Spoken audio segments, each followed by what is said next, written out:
موت برحق ہے، لیکن موت کے بعد کیا ہوتا ہے؟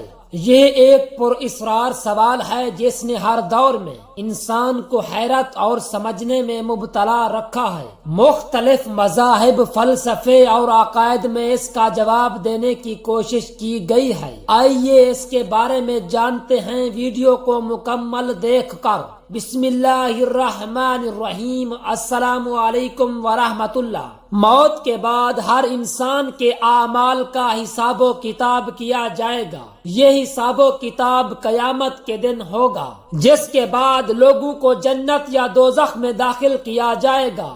آئیے دیکھتے ہیں کہ یہ عمل کس طرح ہوگا اور کس کو جنت اور کس کو دوزخ ملے گی۔ جب انسان کی موت آتی ہے تو اس کی روح کو اللہ تعالی کی طرف واپس کیا جاتا ہے۔ اس کے بعد روح کو قبر میں داخل کیا جاتا ہے، جہاں مومن کی روح کو خوش آمدید کہا جاتا ہے اور نیک اعمال کی خوشخبری دی جاتی ہے، جبکہ کافر یا فاسق کی روح کو عذاب میں مبتلا کیا جاتا ہے۔ یہ عمل سوال قبر کہلاتا ہے، جہاں منکر و نکیر نامی فرشتے سوالات کرتے ہیں: تمہارا رب کون ہے؟ تمہارا دین کیا ہے؟ تمہارا نبی کون ہے؟ جو لوگ ان سوالات کے جواب دے سکیں گے ان کے لیے جنت کی خوشخبری ہوگی، اور جو جواب نہ دے سکیں گے ان کے لیے عذاب کا اعلان ہوگا۔ قیامت کے دن تمام انسانوں کو زندہ کیا جائے گا اور ان کے اعمال کا حساب لیا جائے گا۔ اللہ تعالی فرماتا ہے، اور ہر شخص کے لیے ایک مقررہ وقت ہوگا جس میں اس کے اعمال کا حساب لیا جائے گا۔ اس دن ہر انسان کے اعمال کو ایک کتاب کی شکل میں پیش کیا جائے گا، جیسا کہ اللہ تعالی فرماتا ہے، اور ہر انسان کے اعمال کا ایک صفحہ ہوگا جو اس کے سامنے رکھا جائے گا۔ اعمال کا تولہ یعنی میزان یا ترازو کے ذریعے ہوگا۔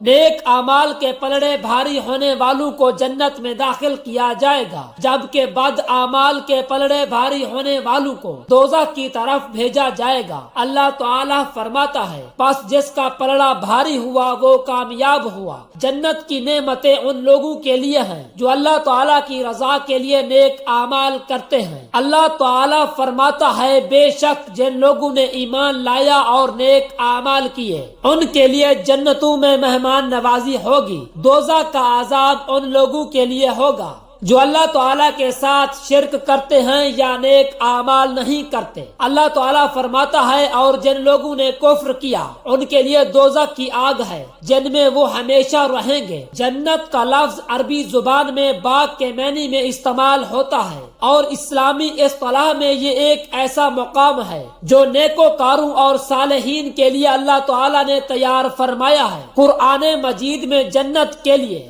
مختلف اصطلاحات استعمال کی گئی ہیں، جیسے جنت الفردوس، جنت العدن وغیرہ۔ ہر ایک کا اپنا ہی منفرد مفہوم اور مقام ہے۔ اللہ تعالیٰ نے قرآن پاک میں بار بار جنت کے حسن اور عظمت کا ذکر فرمایا ہے تاکہ اہل ایمان کی توجہ اور خواہش اس بلند مقام کے حصول کی طرف مبذول ہو۔ جنت کی تخلیق اور حضرت آدم علیہ السلام کا قیام کیسے ہوا؟ جنت کا آغاز اللہ تعالیٰ کی قدرت سے ہوا، اور اس میں سب سے پہلے حضرت آدم علیہ السلام کو سکونت کے لیے بھیجا گیا۔ اللہ تعالیٰ نے جنت کو اتنا پرسکون اور آرام دہ بنایا کہ حضرت آدم علیہ السلام وہاں رہنے کے دوران کسی کمی کا احساس نہ کریں۔ شیطان کی کوششیں اور حضرت آدم علیہ السلام کا جنت سے زمین کی طرف بھیجا جانا، یہ واقعہ جنت کی پاکیزگی اور اہمیت کو بیان کرتا ہے۔ جنت میں داخلے کے لیے ایمان اور اعمال صالحہ کی شرط لازم ہے۔ نبی کریم صلی اللہ علیہ وسلم نے فرمایا کہ اللہ تعالیٰ جنت میں صرف ان لوگوں کو داخل کرے گا جو ایمان اور عمل کے پیمانوں پر پورا اتریں گے۔ جنت میں داخلے کے بارے میں اللہ تعالیٰ اور نبی کریم صلی اللہ علیہ وسلم کی احادیث میں بہت سی روایات موجود ہیں۔ حضرت ابو ہریرہ رضی اللہ تعالی عنہ سے مروی ہے کہ نبی کریم صلی اللہ علیہ وسلم نے فرمایا، جب اللہ تعالی اپنے بندے کو جنت میں داخل کرنے کا ارادہ فرماتا ہے تو اس کے دل میں جنت کی محبت ڈال دیتا ہے، پھر وہ اس کی راہوں میں نیک اعمال کرتا ہے، یہاں تک کہ جب وہ دنیا سے رخصت ہوتا ہے تو اللہ تعالیٰ اس کے لیے جنت کے دروازے کھول دیتا ہے۔ روزہ، نماز، صدقہ، حسن اخلاق اور دیگر نیک اعمال جنت میں داخلے کے اہم اسباب ہیں۔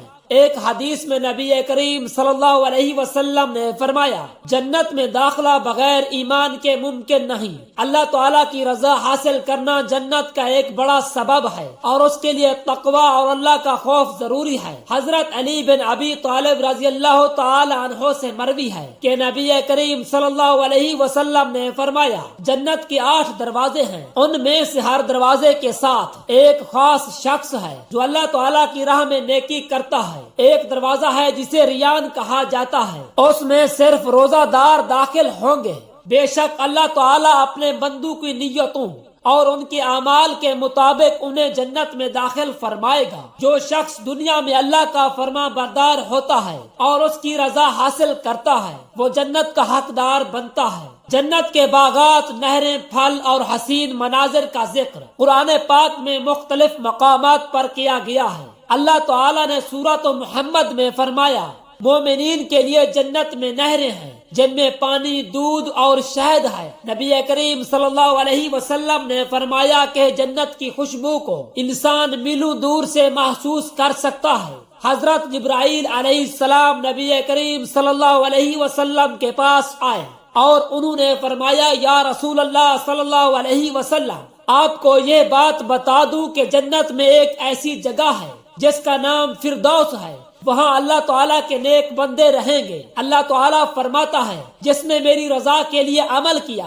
میں اسے جنت میں داخل کروں گا۔ اللہ تعالیٰ فرماتا ہے جو لوگ صبر کرتے ہیں ان کا اجر بے حساب ہے۔ یقیناً وہ لوگ جو دنیا میں تقوی اختیار کرتے ہیں اور میری راہ میں صبر کرتے ہیں جنت میں ان کے لیے بہت بڑا مقام ہے۔ جنت میں ایسے انعامات اور لذتیں ہیں جن کا دنیا میں تصور بھی نہیں کیا جا سکتا۔ نبی کریم صلی اللہ علیہ وسلم نے فرمایا اللہ تعالیٰ نے جنت میں وہ چیزیں تیار فرمائی ہیں جنہیں نہ کسی آنکھ نے دیکھا ہے، نہ کسی کان نے سنا اور نہ کسی دل میں خیال آیا۔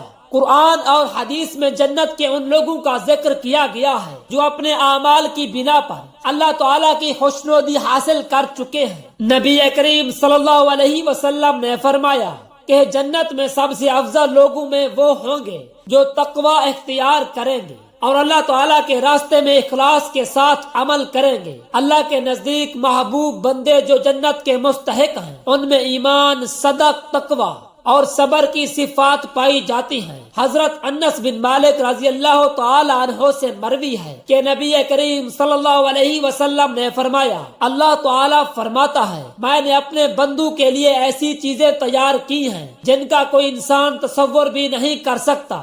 وہ لوگ جو میرے راستے میں صبر کرتے ہیں اور میری رضا کے لیے نیک اعمال کرتے ہیں ان کے لیے میری جنت ہے۔ نبی کریم صلی اللہ علیہ وسلم نے فرمایا کہ جنت کے نوجوانوں کے سردار حضرت امام حسن رضی اللہ تعالی عنہ اور حضرت امام حسین رضی اللہ تعالی عنہ ہوں گے۔ جنت میں نبیوں، صحابہ کرام اور اہل بیت کے مقامات کو خاص عزت اور رتبہ دیا گیا ہے، جیسا کہ حدیث میں ذکر ہے انبیاء، شہداء اور صدیقین کو جنت میں اعلیٰ مقام عطا فرمایا جائے گا اور یہ لوگ اللہ تعالیٰ کے قریب ترین ہوں گے۔ جنت کے دروازے جنت میں مختلف دروازے ہیں جیسے کہ باب الریان جو کہ روزے داروں کے لیے مخصوص ہے۔ ہر دروازہ مخصوص عبادات اور اعمال کے لیے مختص ہے۔ جنت میں درجات کا تصور، جنت کے درجات کو اللہ تعالیٰ نے انسان کے لیے اعمال کے مطابق تقسیم فرمایا ہے۔ جو جتنا نیکوکار ہوگا اتنا ہی اعلیٰ مقام پائے گا۔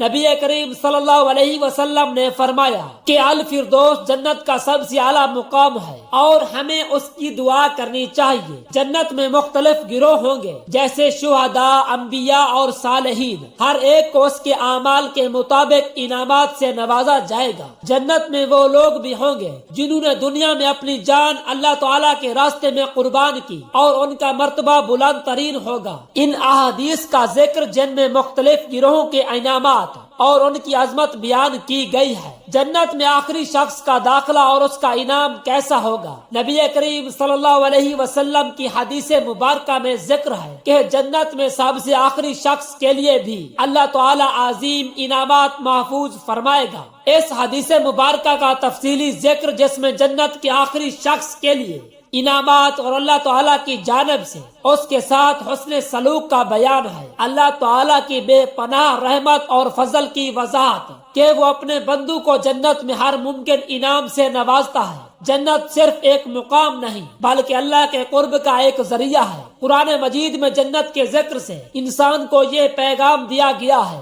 کہ دنیاوی زندگی کے بعد ایک دائمی زندگی بھی ہے جن میں نیکوکاروں کو ان کے اعمال کے عوض جنت عطا کی جائے گی۔ نبی کریم صلی اللہ علیہ وسلم نے فرمایا کہ جنت کے طلبدار کو دنیاوی عیش و عشرت کو چھوڑ کر اللہ کی رضا حاصل کرنے کے لیے کوشش کرنی چاہیے۔ اللہ تعالیٰ کی رضا اور اس کی خوشنودی کے لیے جنت کا حصول ہماری زندگی کا اہم مقصد ہے۔ دعا ہے کہ اللہ رب العزت ہمیں ان احادیث مبارکہ پر عمل کرنے کی طاقت اور توفیق عطا فرمائے، اور کمنٹ باکس میں حضرت محمد مصطفیٰ صلی اللہ علیہ وسلم کے 99 ناموں میں سے ایک نام ضرور ٹائپ کریں۔ شکریہ۔